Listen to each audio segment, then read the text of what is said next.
সকলোৰে কিমান ভাল মোক হাতেদি দেখা দিয়কচোন বাপৰে আজি সকলোৰে ভাল এইফালে ভাল নে বেয়া ভাল পিছৰ ফালে ভাল এইফালে ভাল নে বেয়া একদম পিছৰ ফালে ভাল নে বেয়া সকলোৰে ভাল তেতিয়াহ'লে মোৰ লগত সকলোৰে ক'ব ভাৰত মাতা কি ভাৰত মাতা কি আজিৰ সভাত আমাৰ মাজত উপস্থিত মন্ত্ৰী প্ৰশান্ত ফুকন ডাঙৰীয়া ডক্টৰ ৰমেশ পেগু ডাঙৰীয়া সাংসদ প্ৰধান বৰুৱা ডাঙৰীয়া সন্মানীয় বিধায়ক আপোনালোকৰ মৰমৰ ভুৱন পেগু ডাঙৰীয়া পৰমানন্দ চাইনিয়া ডাঙৰীয়া টংকেশ্বৰ সোণোৱাল ডাঙৰীয়া ভৈৰৱ দেউৰী ডাঙৰীয়া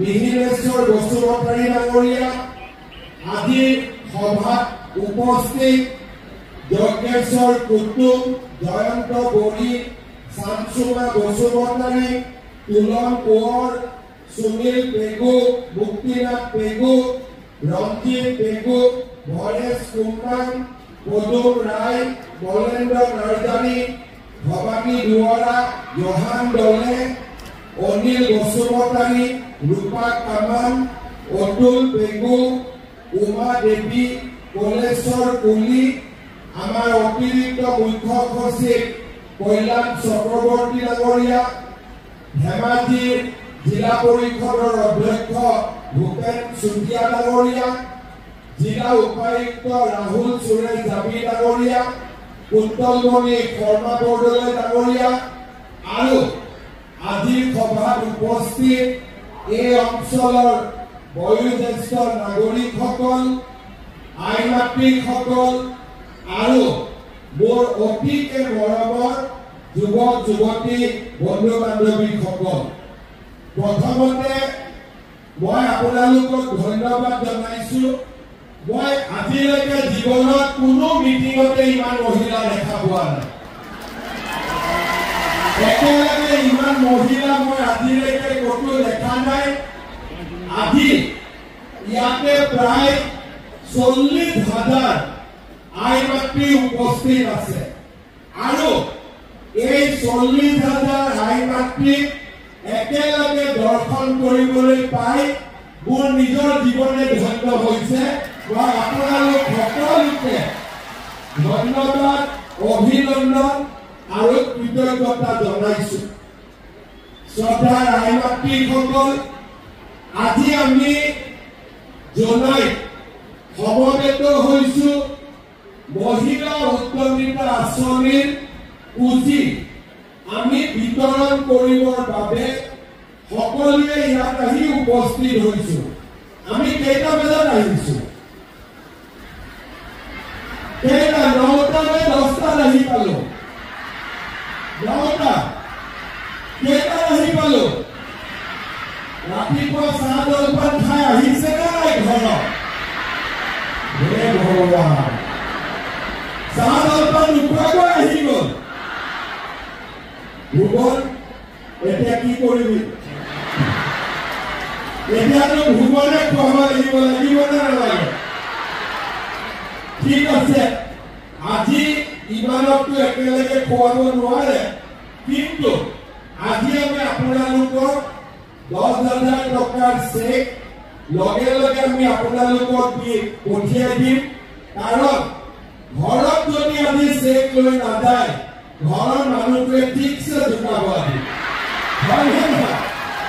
ৰাতিপুৱা 9টা বজাতে গলি চাহ নিজেও নাখালি মোকো নোখোৱালি হয়নে নহয় তাৰমানে আজিতো আপোনালোকে নোখোৱাকৈ আহিছে তাৰমানে ঘৰৰ মানুহজনেও আজি খাব পোৱা নাই নে পাইছে সেইকাৰণে আজি যদি চেকখন লৈ নাযায় আপোনালোকৰ ঘৰৰ মানুহজনে বহুত জোকাব সেইকাৰণে আজি আমি যেনে তেনে চেকখন আমি দিব লাগিব আৰু এই 40,000 মহিলা আই মাতৃক চেক বিতৰণ কৰাৰ কাৰণে ইমান ধুনীয়া পেণ্ডেল বহাৰ ব্যৱস্থা আৰু চেক বিতৰণৰ ব্যৱস্থা এই গোটেইখিনি আপোনালোকৰ মৰমৰ ভুৱন পেগু ডাঙৰীয়াই কৰি দিছে, হয়নে নহয়?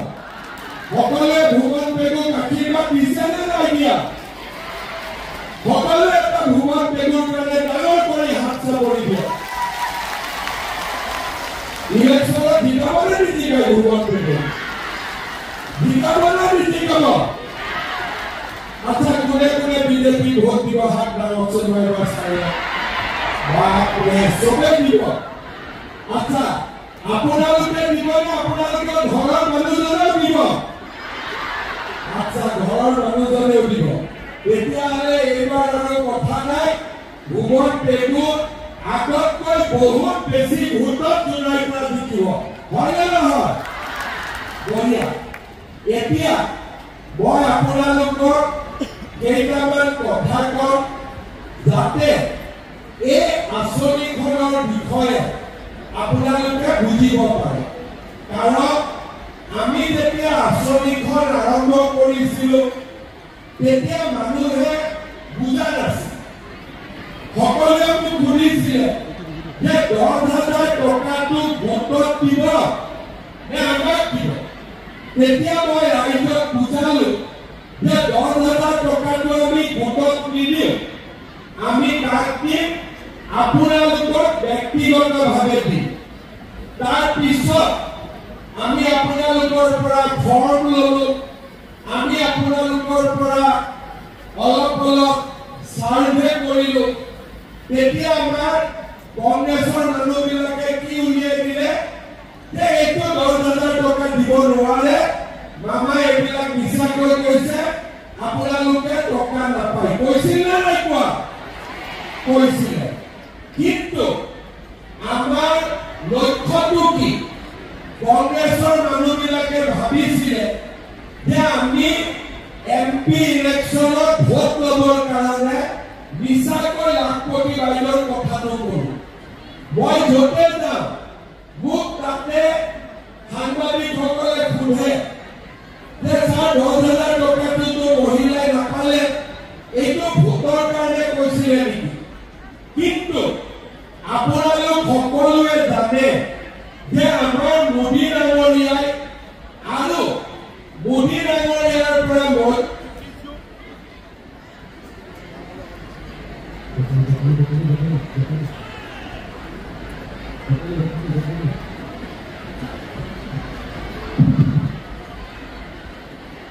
মোদী ডাঙৰীয়াৰ পৰা ময়ো শিকিছো যে ইলেকশ্যন আহিব যাব, কিন্তু ইলেকশ্যনৰ নামত কেতিয়াও মিছা কথা মানুহক ক'ব নালাগে। আৰু সেইকাৰণে আপোনালোকে যদি দেখে আমি যি কৈছো আজিলৈকে অসমত যিমানখিনি কথা আমি কৈছো, আমি সকলো কথা পালন কৰিবলৈ আজিলৈকে চেষ্টা কৰি আছো। ৰাজনৈতিক কথা হওক, অৰ্থনৈতিক কথা হওক, আমি ক'তো পিছ পৰি যোৱা নাই। ইলেকশ্যনৰ সময়ত মই ৰাইজক কৈছিলো যে ইলেকশ্যন জিকিলে মই 1 লাখ ল'ৰা ছোৱালীক চাকৰি। চবে ভাবিছিলে যে 1 লাখ দিব পাৰিব নেকি? এইটোতো মিছা কথা কৈছে। তথাপিতো গৰমৰে ভোটটো দি দিছে। কিন্তু আজি আপোনালোকে দেখিছে যে আমি 1 লাখ নহয়, আমি এই মাহত যি নিযুক্তি দিম, আমাৰ নিযুক্তিয়ে প্ৰায় 2 লাখৰ ওচৰ চাপিব। প্ৰায় 2 লাখ ল'ৰা ছোৱালীয়ে নিযুক্তি পাব। আজি যেতিয়া মই কৈছিলো যে টকা নিদিয়াকৈ চাকৰি পাব, মানুহে বিশ্বাস কৰা নাছিল যে টকা নিদিয়াকৈ চৰকাৰী চাকৰি হ'ব পাৰে। কিন্তু আজি আমি অসমত প্ৰমাণ কৰিলো যে টকা নিদিয়াকৈও চাকৰি পাব পাৰি। যোৱাবাৰ যেতিয়া ইলেকশ্যনৰ আগত আমি অৰুণোদয় আৰম্ভ কৰিলো, তেতিয়া কংগ্ৰেছে কি ক'লে যে ইলেকশ্যনৰ আগত পিছে, ইলেকশ্যনৰ পিছত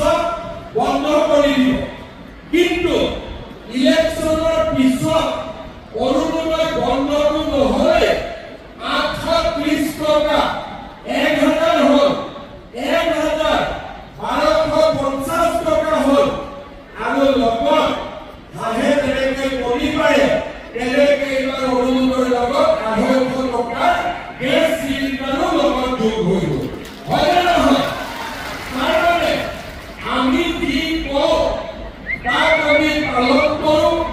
বিনামূলীয়া চাউলে হওক বা আমাৰ আজি প্ৰধানমন্ত্ৰী ডাঙৰীয়াই ৰেচন কাৰ্ডত 5 লাখ টকালৈকে বিনামূলীয়া চিকিৎসাৰ ব্যৱস্থাই হওক, ইমান ডাঙৰ ডাঙৰ নেশ্যনেল হাইৱে বনোৱাই হওক, আমি যিবিলাক প্ৰতিশ্ৰুতি দিছিলোঁ, ধেমাজিত মেডিকেল কলেজ কৰিম, আমি যি প্ৰতিশ্ৰুতি দিছিলোঁ, আজি আমি এটা এটাকৈ সকলোৰে প্ৰতিশ্ৰুতি আমি ৰক্ষা কৰিছোঁ। আজিলৈকে অসমত কোনো চৰকাৰ নাছিলে যি চৰকাৰে ৰাইজক দিয়া প্ৰতিশ্ৰুতি 100% পালন কৰাৰ বাবে চেষ্টা কৰিছে। কাৰণ আমি বিশ্বাস কৰোঁ যে ইলেকশ্যন আহিব যাব, কিন্তু মানুহৰ পৰা যি আমি মৰম পাওঁ, সেই মৰমবিলাকক আমি কেতিয়াও পাহৰিব নোৱাৰো। আমি ৰাইজে কৰা মৰম, ৰাইজে দিয়া আশীৰ্বাদ আমি নিশ্চিতভাৱে উভতাই দিব লাগিব। শ্ৰদ্ধাৰ ৰাইজ, আজিৰ দিনটো মোৰ বাবে এটা আনন্দৰ দিন। মই লোকসভা ইলেকশ্যনৰ সময়ত জোনাই আইমাতৃসকলক প্ৰতিশ্ৰুতি দিছিলোঁ যে আমি আপোনালোকক ইলেকশ্যনৰ পিছতে 10,000 টকাটো দিয়াৰ ব্যৱস্থা কৰিম। আজি আপোনালোক ইয়াত উপস্থিত আছে। 11টাৰ মিটিং 9টা বজাতে আপোনালোক ইয়াত আহিছে। তাৰ কাৰণে আপোনালোকে জানে যে আজি মামা আহিব, আমাক টকাটো দিবই। এইটোকে কয় বিশ্বাস, আৰু এই বিশ্বাস আমি সদায় ৰাখিবৰ বাবে চেষ্টা কৰোঁ। মই আজি এই কথাখিনি আপোনালোকক এইকাৰণে কৈছোঁ যে আমাৰ অসমত স্বাধীনতাৰ পিছত মানুহে কংগ্ৰেছৰ চৰকাৰ দেখিছিলে। ইলেকশ্যনৰ সময়ত যি কয়, কোনো দুখীয়া মানুহে চৰকাৰী আঁচনি পোৱা নাছিলে। ইলেকশ্যন আহিলে লুবি ধুতি সূতাৰ কম্বল বাছ, আৰু সেই সূতাৰ কম্বলো মানুহে নাপাইছিলে। সেই সূতা কম্বল ল'বৰ কাৰণে বাৰে বাৰে মিটিঙত আহিব লাগে। 100 গৰাকীয়ে পায়, 200 গৰাকীয়ে খালী মুখে উভতি যায়। এইটো আছিলে কংগ্ৰেছৰ দিন। কিন্তু আজি ইয়াত যিমান আহিছে, কোনেও খালী মুখে উভতি যাব নালাগে, সকলোৱে 10,000 টকা লৈহে উভতি যাব। এইটোৱে হৈছে কংগ্ৰেছ আৰু বিজেপি। যোৱা কেইদিনমান আগতে আমি 30 লাখ মহিলাক অৰুণোদয় দিলোঁ। ক'ত ঘৰত বহি আছে, গোটৰ মিটিঙত আহিছে, বেংকত গৈ টকা সোমাইছে, কোনো কষ্ট পাবলগীয়া হোৱা নাই। শ্ৰদ্ধাৰ আইমাতৃসকল, আজি আমি গৈ সকলোৱে আমি আপোনালোকক আৰু এটা কথা ক'ব খোজোঁ। আজি যে আমি 10,000 টকা আপোনালোকক দিম, সেইটো শেষ নহয়। আমাৰ উদ্দেশ্য 10,000 টকা দিয়া নহয়। আমাৰ উদ্দেশ্য জোনাই সমষ্টিৰ আইমাতৃসকলক লাখপতি বাইদেউ বনোৱা আমাৰ সংকল্প আৰু আমাৰ প্ৰতিশ্ৰুতি। আমি লাখপতি বাইদেউ কেনেকৈ হ'ব পাৰোঁ?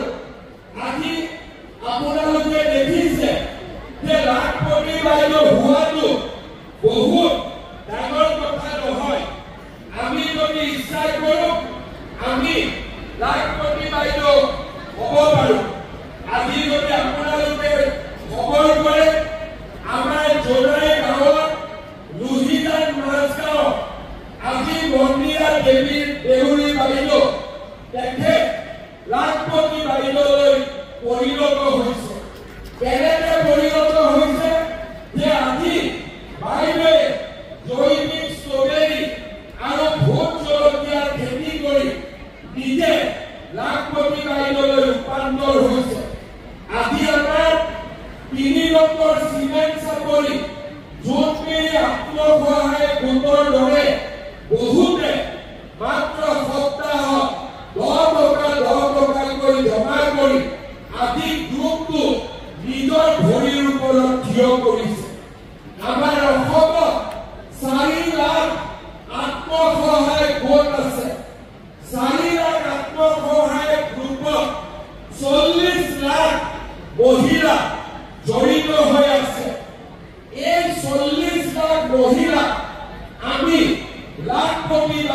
বনাব লাগে মোদী ডাঙৰীয়াই কৈছে যে মই ভাৰতত 3 কোটি মহিলা লাখপতি বাইদেউ বনাব খুজো আৰু অসমত আমি 40 লাখ বাইদেউ 40 লাখ মাক আমি লাখপতি বাইদেউ বনাব খুজো আৰু তাৰ কাৰণে আজি আমি অসমত এটা এক প্ৰকাৰ ক'ব গ'লে এটা বিপ্লৱৰ আমি সৃষ্টি কৰিছো আত্মসহায়ক গোট গঠন হোৱাৰ আগতে যিসকল মহিলা ঘৰত সোমাই আছিল আজি আত্মসহায়ক গোটে আমাৰ মহিলাসকলক বাহিৰলৈ লৈ আহিলে স্বামী উপাৰ্জনত আজি আমাৰ মহিলাসকলে হাত উজান দিয়ে আৰু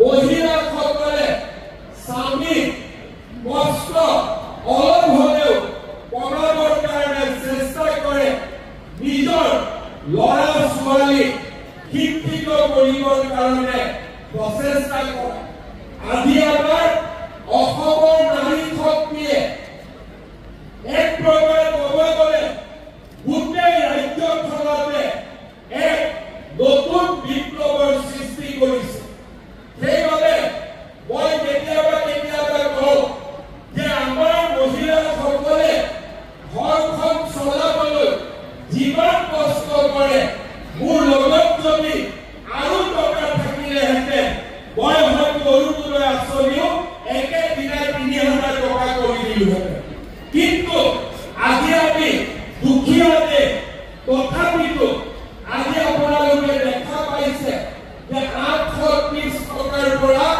অৰুণোদয় 1250 আৰু 250 টকা গেছ এতিয়া 1500 টকালৈকে যাবৰ বাবে আৰম্ভ কৰিছে আজি আমি 10,000 টকা মহিলাসকলক ইয়াত দি কিন্তু 10,000 টকাত আমি ৰখি নাযাওঁ কাৰণ আমি লাখপতি বাইদেউ হ'ব লাগিব আৰু তাৰ কাৰণে মই আপোনালোকক কেইটামান পৰামৰ্শ দিব খুজিছো আজি 10,000 টকা পোৱাৰ লগে লগে আমি সকলোৱে এটা মোবাইল কিনি ল'ব লাগিব কোনে কোনে মোবাইল কিনিব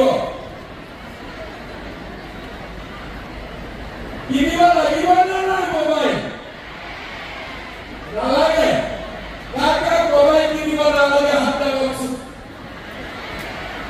আচ্ছা এতিয়া আপোনালোকে বুজি পালে যে 10,000 টকা যদি আমি মোবাইল নিকিনো ঠিক আছে কি কৰিম এই 10,000 টকা দি আমি 3টা কাম কৰিব পাৰোঁ এক নম্বৰ এই 10,000 টকা আমি যদি গ্ৰুপত দিওঁ গ্ৰুপত 1 লাখ টকা হ'ব আৰু 1 লাখ টকা দি আপোনালোকে যদি ব্যৱসায় কৰে বেংকে আপোনালোকক আৰু লোন দিব এইটো হ'ল মোৰ প্ৰথম উপদেশ যে যিবিলাকৰ গ্ৰুপটো খুব ভাল আৰু মহিলাসকলৰ মাজত সম্পৰ্ক ভাল কাজিয়া পেচালো নহয় তেনেহ'লে 10,000 টকাটো গ্ৰুপত দিয়ক 1 লাখ টকা হ'ব আৰু 1 লাখ টকা দি আপোনালোকে বহুত ধৰণৰ ব্যৱসায় কৰিব পাৰিব আৰু বেংকেও আপোনালোকক বেছিকৈ লোন দিব 1 নম্বৰ 2 নম্বৰ যে নহয় আমি গ্ৰুপত নিদিওঁ আৰু আমি নিজে কিবা এটা কাম কৰিম কোনো আপত্তি নাই আপোনালোকে নিজে হাঁহ কুকুৰা পালন কৰক গাই গৰু পালন কৰক আপোনালোকে আমাৰ শালত কাপোৰ বোৱক মৌ মাখি পোহক সৰু দোকান এখন দিয়ক আমাৰ কোনো আপত্তি নাই এইটো হ'ল 2 নম্বৰ 3 নম্বৰটো কি যে মোৰ হাজবেণ্ডৰ মোৰ স্বামী ঘৰত এটা ব্যৱসায় আছে, তেওঁ দোকান এখন দিছে বা তেওঁ নিজৰ কিবা এটা সৰু ব্যৱসায় আছে, 10,000 টকাটো আপোনালোকে স্বামীৰ ব্যৱসায় দিয়ক, আমি কোনো আপত্তি নকৰোঁ। কাৰণ স্বামী আৰু পত্নী লগ লাগিয়ে এখন ঘৰৰ নিৰ্মাণ হয়। ইয়াৰ পিছত আমি আপোনালোকক 5 মাহ 6 মাহ পিছত আমি আপোনালোকৰ ঘৰলৈকে আহিম আৰু আমি আপোনালোকক সুধিম যে এই 10,000 টকাটো আপোনালোকে ক'ত ব্যৱহাৰ কৰিব। আপোনালোকে আমাক দেখাই দিব যে মই গ্ৰুপত দিলোঁ, নহ'লে নিজে কিবা এটা কৰিলোঁ, নহ'লে মই মোৰ স্বামীক ব্যৱসায় দিলোঁ। আপোনালোকে যিসকলে এই 10,000 টকাটো সৎ ব্যৱহাৰ কৰিব, তেওঁলোকক চৰকাৰে আকৌ 25,000 টকা আপোনালোকৰ বেংকৰ একাউণ্টত বিশ্বাস আছে নে নাই আপোনালোকৰ? আমাৰ ওপৰত বিশ্বাস আছে নে নাই আপোনালোকৰ? চৰকাৰৰ ওপৰত বিশ্বাস আছে নে নাই আপোনালোকৰ? আছে। যেতিয়া এই 25,000 টকাও আপোনালোকে ভাল কৰি ব্যৱহাৰ কৰিব, তেতিয়াহ'লে তৃতীয়বাৰ আমি আপোনালোকৰ 50,000 টকা আপোনালোকৰ বেংকৰ একাউণ্টত আনি দিম। তাৰমানে 10,000, 25,000 আৰু 50,000 কিমান হ'ল? গোটেইখিনি যদি যোগ কৰে তেতিয়াহ'লে 85,000 টকা আপোনালোকৰ বেংকত বা আপোনালোকক আমি জমা দিম। আপোনালোকে চিন্তা কৰক, 40 লাখ মহিলা যদি 85,000 টকা কৰি চৰকাৰৰ পৰা পাব পাৰে, আমাৰ অসমত এটা কিমান ডাঙৰ গ্ৰাম্য অৰ্থনীতিত বিপ্লৱ আহিব। আজিৰ দিনটোতে আমাৰ জোনাই সমষ্টিত 37 কোটি টকা জমা হ'ব। 37,000 মহিলা 10,000 টকা কৰি ল'লে 37 কোটি টকা আজিৰ দিনটোতে জোনাই অৰ্থনীতিলৈ হস্তান্তৰ হ'ব। আৰু আমি যদি 85,000 টকা আপোনালোকক আমি দিব পাৰোঁ আৰু আপোনালোকেও আমাক যদি সহযোগিতা কৰে, তেনেহ'লে আমি অসমৰ গ্ৰাম্য অৰ্থনীতিলৈ এটা ডাঙৰ পৰিৱৰ্তন আনিবলৈ সক্ষম হ'ম। আৰু সেইকাৰণে মুখ্যমন্ত্ৰী মহিলা উদ্যমিতা আঁচনি 10,000 টকাৰ আঁচনি নহয়, ই 85,000 টকাৰ আঁচনি। বুজি পালে নে আপোনালোকে? যদি বুজি পাইছে খুব ডাঙৰ কৰি হাত চাপৰি এটা বুজাই দিয়ক। লাষ্টৰ ফালে সকলোৱে বুজি পালে আৰু মই আশা কৰি অহাবাৰ যেতিয়া মই জোনাইত আহিম, কোনেও যাতে পৰীক্ষাত ফেইল নকৰে, 37,000 যাতে পৰীক্ষাত পাছ কৰে। আৰু যিসকলে মোবাইল কিনি ল'ব তেওঁলোকে ফেইল কৰি যাব। গতিকে ফেইল কৰিব নালাগে, আমি পাছ কৰিব লাগিব। এতিয়া মই চৰকাৰৰ আৰু 3টা নতুন আঁচনিৰ বিষয়ে আপোনালোকক ক'ব খুজিছোঁ। আমি কাৰোবাৰ ঘৰত ৰেচন কাৰ্ড আছে, হাতে লওকচোন। বাপৰে, চবৰে ঘৰত ৰেচন কাৰ্ড আছে। ভূগোল পেগুৰ কাৰণে পাইছে নে আপোনালোকে? নহ'লে বেলেগ সমষ্টিত চবে নাপায়। এটা হাত চাপৰি এতিয়া এই যিসকলৰ হাতত ৰেচন কাৰ্ড আছে, তেওঁলোকে ইমান দিনে কি পাইছিলে? ৰেচন বিনামূলীয়াকৈ চাউল পাইছিলে 1 নৱেম্বৰৰ পৰা আমি আপোনালোকক ৰেচন কাৰ্ডত চেনি দালি আৰু নিমখো আমি আপোনালোকক কম দামত দিয়া আৰম্ভ কৰিম তাৰমানে ঘৰখন চলাবলৈ আপোনালোকৰ কষ্ট কম হ'ব চাউল পালে দালি পালে নিমখ পালে আৰু লগত চেনি পালে দ্বিতীয় আমাৰ যিসকলে অৰুণোদয় আঁচনি পাইছে তেওঁলোকে যদি গেছ কিনে গেছৰ চিলিণ্ডাৰ কিনে 950 টকা গেছৰ চিলিণ্ডাৰ কিনিব কষ্ট হয় এতিয়া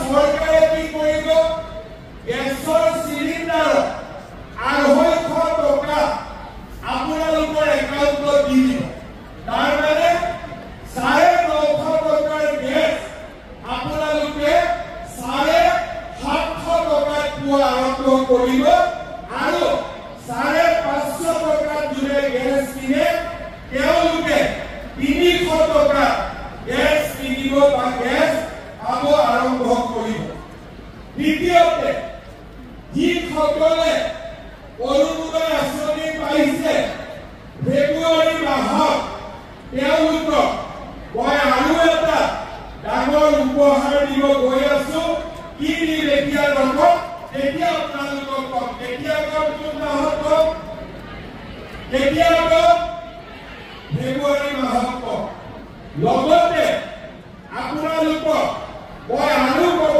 খুজিছো যে আমাৰ ল'ৰা ছোৱালী কলেজত এডমিশ্যনত আপোনালোকে পইচা দিব নালাগে আমি বিনামূলীয়াকৈ এডমিশ্যন দিওঁ ছোৱালী পঢ়িবৰ কাৰণে আমি নিযুত মইনা আঁচনি দিওঁ ছোৱালী ল'ৰা স্কুলত আমি বিনামূলীয়াকৈ কিতাপ দিওঁ মেট্ৰিকৰ ফৰ্ম ফিলআপৰ বেছি পইচা আমি দিওঁ ক্লাছ 9ৰ ছোৱালী ল'ৰাক আমি চাইকেল দিওঁ আৰু ভাল ৰিজাল্ট কৰিলে আমি স্কুটি দিওঁ তাৰমানে আপোনালোকৰ ঘৰত যিমান দায়িত্ব আছিলে ঘৰৰ মানুহক ঘৰৰ পৰিয়ালক খোৱা পিনা দিব লাগে চাউল দালি নিমখ চেনি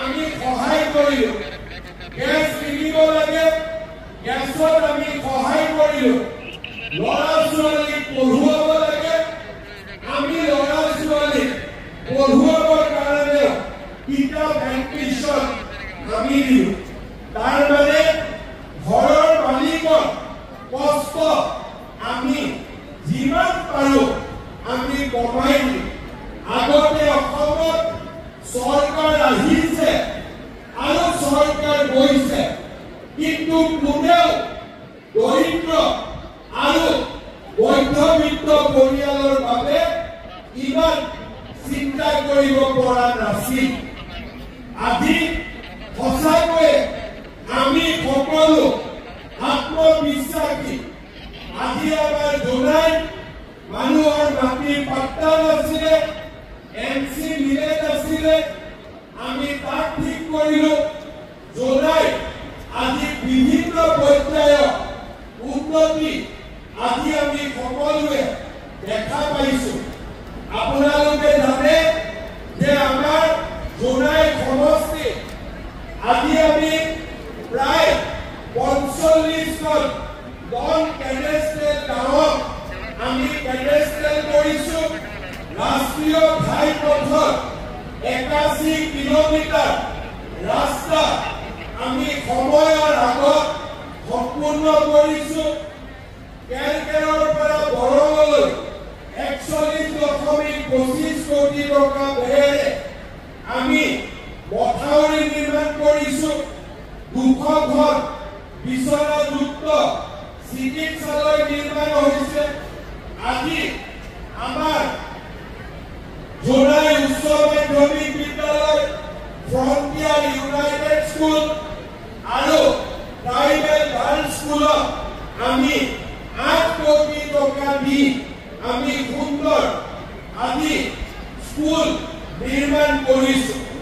আমাৰ ইয়াতে একালব্য আদৰ্শ আৱাসিক বিদ্যালয় গঢ়ি উঠিছে। 30,000 মহিলাই অৰুণোদয় পাইছে। 46,500 পৰিয়ালে ৰেচন কাৰ্ড পাইছে। 9,844 গৰাকী কৃষকে আজি আমাৰ কৃষক সন্মান যোজনা পাবলৈ সক্ষম হৈছে। চিমেণ্ট চাপৰি চিচি তলনি নতুনকৈ ডেভেলপমেণ্ট ব্লক নিৰ্মাণ কৰা হৈছে। আজি ভূগোল পেগুৱে মোক কৈছে যে এই মিটিঙৰ যিখিনি জাগা তাতে এখন ফুটবল ষ্টেডিয়াম বনাই দিব লাগে। মই ফুটবল ষ্টেডিয়ামো বনাই দিম। আজিয়ে 15 কোটি টকা আমাৰ ইয়াতে এখন সুন্দৰ ফুটবল ষ্টেডিয়াম বনাবৰ কাৰণেও মই আজিয়ে ঘোষণা কৰি দিছো, যাতে আমি কাম হাতত ল'ব পাৰোঁ। শ্ৰদ্ধাৰ আই মাতৃসকল, যোৱা 5 বছৰে দিনে নিশাই অসমৰ উন্নয়নৰ বাবে আমি তপস্যা কৰিছিলোঁ। এটা দিন এটা মিনিট সময় আমি জিৰণি লোৱা নাছিলোঁ। হবিয়াৰ পৰা ধুবুৰীলৈ, শিলচৰৰ পৰা জোনাইলৈ আমি প্ৰত্যেক স্থানত, প্ৰত্যেক গাঁৱত, প্ৰত্যেক পৰিয়ালৰ ওচৰলৈ যাবলৈ চেষ্টা কৰিছিলোঁ।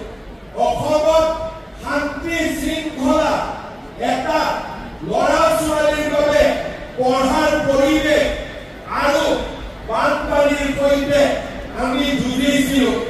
জোনাই আৰু ধেমাজি ৰাইজে প্ৰত্যেক বছৰে বানপানীত কান্দিছিলে, কিন্তু বিজেপি চৰকাৰ অহাৰ পিছত ধেমাজি জিলা আৰু জোনাই আমি বানপানীৰ কৰাল গ্ৰাসৰ পৰা ৰক্ষা কৰিবলৈ আমি সমৰ্থ হৈছোঁ। আজি অসমলৈ আমি এটা নতুন পৰিৱেশ নিৰ্মাণ কৰিছোঁ, য'ত নেকি আজি লাখ লাখ কোটি টকা অসমত বিনিয়োগৰ বাবে আমি কাম আৰম্ভ কৰিছোঁ, যাতে আমাৰ কোনো পেটৰ ল'ৰা ছোৱালীয়ে কৰ্ণাটক, অন্ধ্ৰপ্ৰদেশ, বাংগালুৰুলৈ কাম কৰিব নালাগে। মাকৰ ল'ৰা মাকৰ কাষত থাকিয়ে যাতে কাম কৰিব পাৰে। আজি আমাৰ চৰকাৰখনে ইমান দূৰলৈ চিন্তা কৰিছে যে যোৱা পৰহি দিনাখন গুৱাহাটীত আমি এটা আঁচনি আৰম্ভ কৰিছোঁ, নাম শ্ৰদ্ধাঞ্জলি। যদি কোনোবা ল'ৰা চাকৰি কৰিবলৈ গৈ অন্ধ্ৰপ্ৰদেশ, কৰ্ণাটকত ভগৱানে নকৰক মৃত্যুৰ মুখত পৰে, 50,000, 1 লাখ টকা খৰচ কৰি তেওঁলোকৰ মৃতদেহ মাকৰ ওচৰলৈকে ঘূৰাই নিব পৰিয়ালে নোৱাৰে। আজি আমি সিদ্ধান্ত কৰিছোঁ যে অসমৰ ল'ৰা ছোৱালী কোনোবা জেগাত যদি ভগৱানে নকৰক মৃত্যু মুখত পৰে, তেওঁলোকৰ মৃত শৰীৰো চৰকাৰী টকাৰে আমি মাক দেউতাকৰ ঘৰলৈ উভতাই আনিম।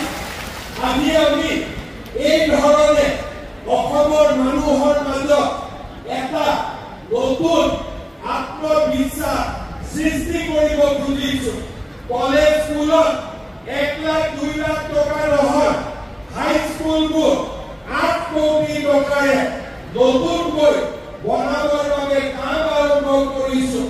অংগনবাড়ী কেন্দ্ৰবিলাক আমি নতুনকৈ সজাই পৰাই তুলিছোঁ।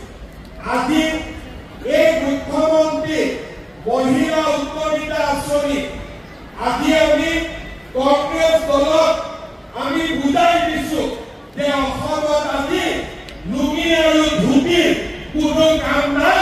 অসমত আমি লাখ কোটি মাৰিব নোৱাৰোঁ। অসমৰ আই মাতৃ এতিয়া লুঙি ধুতি সূতা কম্বলেৰে আৰু কোনেও ঠগাব নোৱাৰিব। অসমৰ আই মাতৃ লাখ কোটি মাৰিব নবনোৱালৈকে চৰকাৰ শান্ত নহ'ব। সৰকাৰে কষ্ট কৰিব সৰকাৰে কাম কৰিব শ্ৰদ্ধাৰ আই মাতৃ যোগ 5 বছৰৰ তপস্যাৰ বাবে আজি আমি আমাৰ ৰাজ্যখনক পৰিৱৰ্তন কৰিব পাৰিছো মই বিশ্বাস কৰোঁ আপোনালোকৰ আশীৰ্বাদত এইখন অসমক আমি ভাৰতৰ ভিতৰতে এখন সৰ্বশ্ৰেষ্ঠ ৰাজ্যত পৰিণত কৰিব পাৰিম আজি অসমত আগতে আমি কৈছিলোঁ অসম আমাৰ ৰূপহী আমাৰ অসম ৰূপহী ভাৰতৰে পূৰ্ব দেশত সূৰ্য উঠা দেশ সূৰ্য উঠিছিলে কিন্তু এতিয়া আমিও আঁচনিবিলাকো ভাৰতৰ বাকী ৰাজ্যত আমাৰ পৰা লৈ গৈছে আজি আমাৰ অৰুণোদয় মধ্যপ্ৰদেশে লৈ গ'ল ছত্তীশগড়ে লৈ গ'ল কৰ্ণাটকে লৈ গ'ল ঝাৰখণ্ডে লৈ গ'ল পশ্চিমবংগই লৈ গ'ল আমি আৰম্ভ কৰা মহিলা উদ্যমিতা কেইদিনমান আগত বিহাৰত আমাৰ পৰা শিকি বিহাৰত তেওঁলোকে আৰম্ভ কৰিলে এতিয়া অকল সূৰ্যই অসমত উদয় নহয় ভাৰতৰ বিকাশ হলো কৰ্মযোগ্য আমাৰ অসমৰ পৰাই আৰম্ভ হৈছে এই হৈছে আমাৰ জীৱনৰ অহা পৰিৱৰ্তন আপোনালোকে আজি আমাক আশীৰ্বাদ কৰিব আমি যাতে এনেকৈ প্ৰতিটো পল প্ৰতিটো ক্ষণ আমি আপোনালোকৰ বাবে কাম কৰিব পাৰোঁ জননী জন্মভূমি আমি এখন নতুন আধুনিক প্ৰগতিশীল বিকশিত অসমলৈ আমি ৰূপান্তৰ কৰিব পাৰোঁ মই দুটা কথাৰে সামৰণি মাৰিছো আজি আমাৰ 37,000 মহিলাই ইয়াতে চেক ল'ব লাগিব আমি যদি লাইনত থিয় হওঁ ৰাতি 10টা বাজিব তাৰ কাৰণে আমি কি কৰিব খুজিছো আমি 2 ঘণ্টাৰ ভিতৰতে আপোনালোকে যাতে চেক পাব পাৰে তাৰ কাৰণে আমি এটা নিয়ম কৰিছো আমি মিটিঙৰ পিছতে ভিঅ বাইদেউসকলক আমি চেকবিলাক তুলি দিম তাৰ পিছত ভিঅ বাইদেউসকলে গ্ৰুপৰ সভাপতিসকলক মাতি দি গ্ৰুপৰ চেকখিনি গতাই দিব আৰু গ্ৰুপৰ সভাপতিয়ে আপোনালোকক আহি চেকখিনি বিলাই দিব তাৰমানে 2 ঘণ্টাৰ ভিতৰতে আপোনালোকে চেক পাই যাব চেক নোলোৱাকৈ কোনো ঘৰত নাযাব কাৰণ ৰাতিপুৱা চাহ জলপান বনোৱা নাই চেক যদি নোলোৱাকৈ যায় আজি ৰাতি ঘৰত ভাতো ল'ব লাগিব হয়নে নহয় সেইকাৰণে ভিঅ বাইদেউৰ পৰা গ্ৰুপৰ পৰা আপোনালোকলৈকে 2 ঘণ্টাৰ ভিতৰত গোটেই কামখিনি হৈ যাব ভূগোল বহুত এফিচিয়েণ্ট হয় হয়তো ভূগোলে 2 ঘণ্টাৰ জেগাত 1.5 ঘণ্টাতে কৰি চেক কৰি দিব হয় নে নহয় ভূগোলত ভোট দিব নে নিদিব আচ্ছা কোনে কোনে ভূগোলত ভোট নিদিব হাত লওকচোন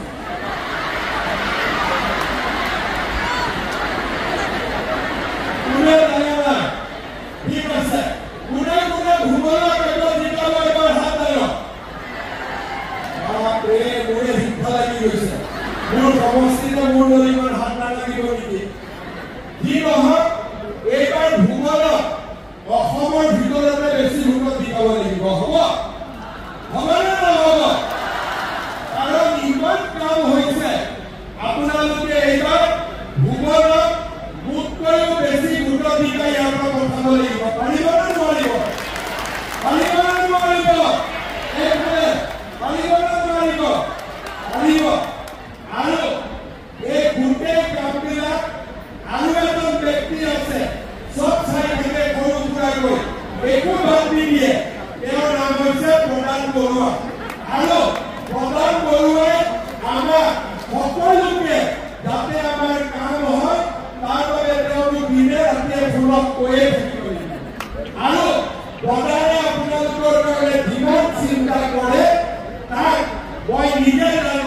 আৰু সেইকাৰণে প্ৰধান বৰুৱাৰ কাৰণেও এটা ডাঙৰ হাত চাপৰি